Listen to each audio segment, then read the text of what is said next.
Halo semuanya, selamat datang di channel Cerita Saja. Di suatu hari 500 tahun yang lalu, seorang lelaki tua dengan tangan gemetar, menulis buku harian. Ini adalah petunjuk pertama yang dia tinggalkan untuk anak cucunya. Karena dia ingin memberitahu dunia, beberapa rahasia bersembunyi di bawah permukaan. Faktanya, dia juga melakukan banyak hal yang orang biasa tidak bisa mengerti, seperti ratusan tahun ke depan. Membuat sketsa glider, sketsa parasut, bahkan ada ide helikopter. Tapi ini bukan apa-apa, karena dibandingkan dengan penemuan ini, dia memiliki rahasia yang lebih penting untuk disampaikan kepada anak cucu. Dan rahasia ini tersembunyi di dalam beberapa lukisannya. Dia adalah Leonardo da Vinci, pencipta lukisan terkenal, Mona Lisa. Waktu berlalu cepat, dalam sekejap mata, tahun 2017 telah tiba. Salah satu lelang paling terkenal di dunia, diselenggarakan di Christie's, New York. Setelah 20 menit penawaran berlangsung, akhirnya, karya seni tunggal termahal di dunia, Salvator Mundi, dibeli oleh orang misterius, dikabarkan sebagai putra mahkota Arab Saudi. Tawar dengan harga yang mencengangkan sebesar 400 juta US$. Jika Anda menambahkan jumlah biaya penanganan dan lain-lain, harga total karya seni ini, setinggi 450 juta US$. Dan yang ingin dia dapatkan adalah kata sandi tersembunyi di gambar ini. Karena lukisan ini memiliki lokasi persis kerajaan surga. Itu ada di buku harian terakhir Da Vinci. Dia merekam pengalaman misterius. Selama pengalaman ini dia tersesat ke dalam gua, dan pergi ke dunia lain. Di sana dia melihat betapa majunya dunia di masa depan, bahkan, kembali ke masa lalu dan melihat Yesus dengan mata kepala sendiri, dan mengetahui lokasi yang tepat kerajaan surga. Hari ini saya akan menceritakan tentang Da Vinci. Hal-hal yang kita gunakan dalam hidup kita hari ini, banyak yang berkaitan dengan penemuan Nikola Tesla. Oleh karena itu, sebagian orang menyebutnya sebagai orang yang paling dekat dengan Tuhan. Tapi sedikit orang yang tahu, ratusan tahun sebelum Nikola Tesla lahir, ada juga seorang jenius dalam sejarah, yaitu Da Vinci. Jika Nikola Tesla, orang yang paling dekat dengan Tuhan, maka tidak ada keraguan, Da Vinci adalah dewa yang lahir di bumi. Namun, karena dia lahir di masa lampau yang jauh, sehingga orang modern pernah melupakannya. Sampai tahun 1913, lukisan berjudul Mona Lisa ditemukan. Leonardo da Vinci tidak hanya seorang pelukis, bahkan dia adalah seorang polimat. Dia tidak hanya mahir dalam matematika dan astronomi, fisika, anatomi, juga mahir dalam teknik sipil, arsitektur, dan lain-lain. Pada tahun 1452, tahun itu Da Vinci lahir. Karena Piero ayahnya adalah pejabat lokal yang terkenal, Da Vinci masih mendapatkan pendidikan yang baik. Gurunya waktu itu adalah Andrea del Verrocchio, seorang pemahat terkenal, namun, terlepas dari bimbingan guru terkenal. Sebelum tahun 1476, Da Vinci masih hanya orang yang sangat biasa. Tapi tidak tahu kenapa setelah 1478, dia tiba-tiba berubah menjadi seorang jenius. Artinya, 1476 sampai 1478, selama 2 tahun ini, sesuatu pasti telah terjadi padanya, dan dalam naskah Da Vinci tercatat rahasia tersebut. Da Vinci menjelaskan dalam autobiografinya. Tahun 1476, Da Vinci pada saat itu terpesona pada alam, sering sendirian pergi ke pegunungan. Suatu hari dia menemukan sebuah gua, dan tiba-tiba terdengar suara misterius menyuruhnya untuk masuk ke dalam. Jadi di bawah bimbingan suara ini, dia memasuki gua, dan tinggal di sana selama 2 tahun. Sejak itu naskah Da Vinci ada penekanan khusus. Pada pengalaman ini sangat penting baginya, sehingga beberapa orang mulai berspekulasi. Gua itu jelas bukan gua biasa, ujung gua kemungkinan adalah dunia bawah tanah yang legendaris, atau mungkin terowongan waktu lubang untuk masa depan. Penemuan masa depan Da Vinci sangat mungkin bahwa terlihat dari sana. Tentu saja, ini hanya spekulasi oleh penggemar. Tapi anehnya terlepas dari penemuan-penemuan yang melintasi zaman, Da Vinci juga melukis banyak orang yang tampak istimewa. Orang-orang ini memiliki dahi yang tinggi, dan tengkorak memanjang. Perlu diketahui Da Vinci adalah orang yang sangat perfeksionis dalam banyak lukisan. Kita semua bisa melihat bagaimana dia dengan sempurna menafsirkan ekspresi karakter. Bagaimana dia bisa menggambar gaya lukisan yang begitu berbeda? Hal yang paling aneh adalah beberapa peneliti telah menemukan bahwa, dalam lukisan Leonardo da Vinci, ada beberapa sosok orang yang tampak aneh, hanya saja mereka disembunyikan. Tahun 1502, Da Vinci yang saat itu berusia 50 tahun, menerima undangan untuk melukis istri saudagar kaya, bernama Lisa Giocondo. Lukisan itu membutuhkan waktu 16 tahun untuk menyelesaikannya. Selama 16 tahun ini, Leonardo da Vinci terus-menerus membuat gambar di atas kertas, kemudian hapus dan mengecat ulang. Jadi lukisan seperti apa? Bagaimana Da Vinci bisa begitu menghargainya? Tahun 2004, sebuah tim yang dipimpin oleh Pascal Chotte, dengan peralatan tercanggih saat itu, meneliti lukisan Mona Lisa dan menemukan, ada 4 lapisan komposisi dalam gambar. Bahkan ada sarjana Italia, Silvano Vincetti melalui cara yang sama menemukan nomor 72, di bawah jembatan di belakang Mona Lisa. Ini artinya lukisan ini, jelas bukan lukisan sederhana. Bahkan mereka menemukan huruf S di mata kiri, dan mata kanan ditemukan huruf R. Tapi apa arti kata-kata ini? Memegang pertanyaan ini, Vincetti melanjutkan penyelidikan, akhirnya dia menemukan jembatan di lukisan itu, mungkin Ponte Gobbo di Italia. Jembatan ini dibangun pada zaman Romawi, yang hancur oleh banjir pada pertengahan tahun 1472. Dalam lukisan Mona Lisa, nomor di bawah jembatan persis 72.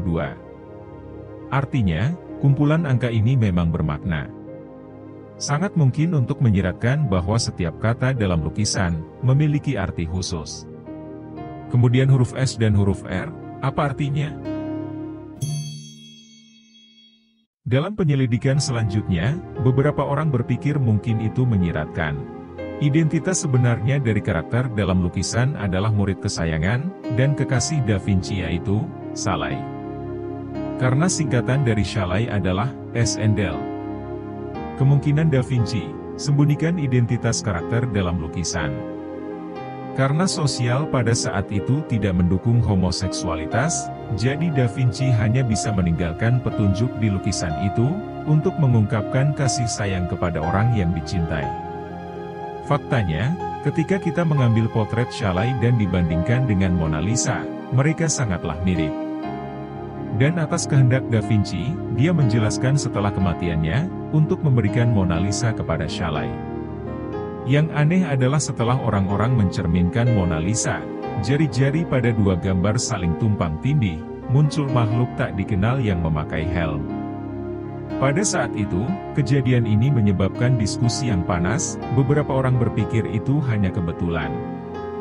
Tapi anehnya kebetulan seperti itu terus muncul, lukisan perawan dan anak dengan Saint Anne dan Yohanes Pembaptis.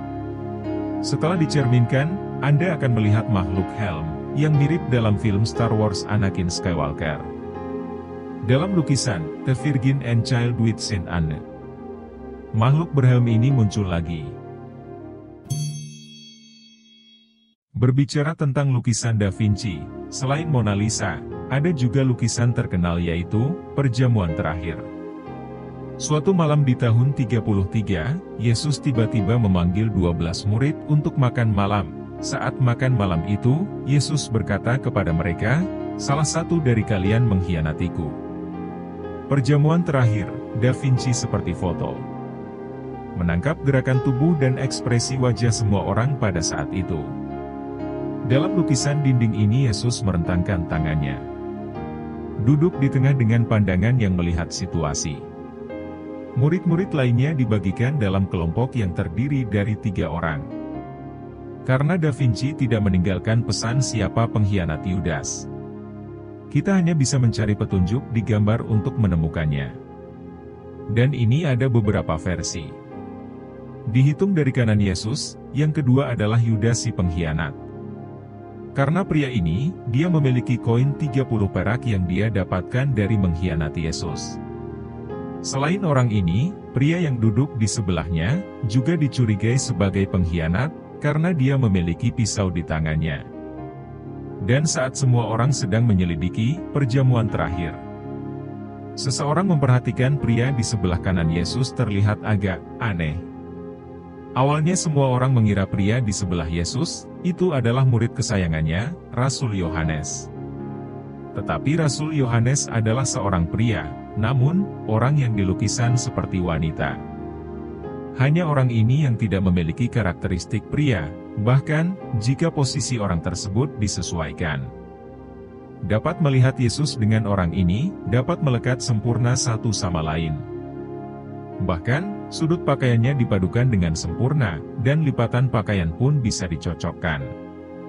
Serta posisi tangan keduanya juga bisa saja tumpang tindih, seolah-olah mereka menjalin jari-jari mereka. Jadi siapa orang ini? Saat itu orang mulai berpikir, sangat mungkin ada wanita misterius yang hadir. Wanita misterius itu kemungkinan besar adalah Maria Magdalena. Dia pengikut Yesus yang selalu berada di sisi Yesus. Oleh karena itu, beberapa orang menduga bahwa dia mungkin pendamping Yesus di dunia. Bahkan, ada yang berpikir bahwa Maria Magdalena sudah mengandung anak Yesus. Dan mengapa Da Vinci tahu? Sebelum menjawab pertanyaan ini, mari kita lihat penemuan mengejutkan lainnya. Seorang peneliti beberapa tahun yang lalu, saat meneliti perjamuan terakhir, dia menemukan bahwa hanya satu sisi meja yang tampaknya diikat. Peneliti berpikir ini kemungkinan besar adalah Da Vinci. Sekali lagi mengisyaratkan untuk mencerminkan lukisan itu, karena hanya setelah tumpang tindih gambar, taplak meja di kedua sisi akan simetris. Kemungkinan besar Da Vinci pernah mengunjungi gua pada tahun 1476. Bepergian melalui ruang dan waktu untuk menyaksikan perjamuan terakhir Yesus. Jadi dia akan tahu Maria Magdalena ada di sana juga, dan tahu ekspresi semua orang saat ini. Bahkan, tahu kapan perjamuan terakhir diadakan saat masih cerah. Dan alasan mengapa dia bisa melakukan perjalanan melalui ruang dan waktu melalui gua, itu karena bantuan kekuatan misterius. Karena ketika lukisan itu tumpang tindih, orang-orang melihat makhluk aneh lagi. Tahun 1953, Da Vinci memulai lukisan terakhir dalam hidupnya. Ini adalah potongan terakhir dari teka-teki yang dia tinggalkan untuk anak cucu. Banyak yang percaya bahwa Leonardo da Vinci melukis ini, untuk sampaikan di mana Tuhan berada. Da Vinci hanya menggambar satu orang pada teka-teki ini, dia adalah Santo Yohanes Pembaptis. Menurut deskripsi Alkitab, sebelum kelahiran Yesus, Tuhan mengutus seorang utusan ke dunia. Dia akan menjadi saksi cahaya, yakinkan orang-orang bahwa Yesus akan datang. Jadi kita bisa melihatnya di lukisan ini. Dia sendirian, dalam kegelapan, tiba-tiba muncul cahaya. Kita bahkan bisa melihat salib di belakangnya. Dia mengangkat tangannya, seolah-olah memberitahu kami, cahaya ini dari surga. Dia adalah jawaban untuk segalanya, tapi apa yang ada di langit? Ketika orang mencerminkan gambar, kita bisa melihat alien, selain Yohanes Pembaptis. Ada juga lukisan yang sering diangkat untuk didiskusikan, yaitu sang perawan dari batu. Jari-jari sang perawan terbentang dan tertekuk, seolah menyentuh kepala yang tak terlihat. Ketika orang-orang menyesuaikan kembali gambarnya, akan terlihat gambar yang berbeda, dan itu sangat mirip dengan gabungan dari Yohanes Pembaptis. Ini membuat beberapa orang berpikir, mungkinkah Leonardo da Vinci benar-benar melihat alien?